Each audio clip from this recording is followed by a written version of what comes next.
ज्या देवेंद्र फडणवीसांनी शपथ घेतली होती की खऱ्या अर्थानं युतीचं सरकार आल्यानंतर आम्ही पूर्ण कर्जमाफी करू। कसली कर्जमाफी?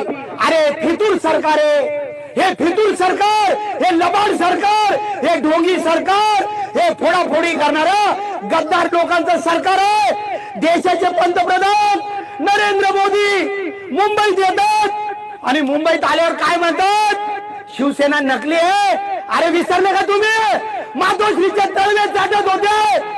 तुम्हाला वंदनीय आमचे शिवसेना प्रमुख सरसेनापती हिंदू हृदय सम्राट बाळासाहेब ठाकरे होते म्हणून नरेंद्र मोदी तुम्ही वाचले। तुम्ही आज पंतप्रधान पदावर फक्त आणि फक्त आमच्या बाळासाहेब ठाकरेंमुळे विसरू नका। तुम्ही आमच्या शिवसेनेला नकली म्हणता, शिवसेनेला नकली म्हणता। अरे असे फोडाफोडी करणाऱ्या लोकांमुळे फरक पडणार नाही। कोविडचा काळ होता, लक्षात घ्या। कोविडच्या काळामध्ये वंदनीय उद्धव साहेब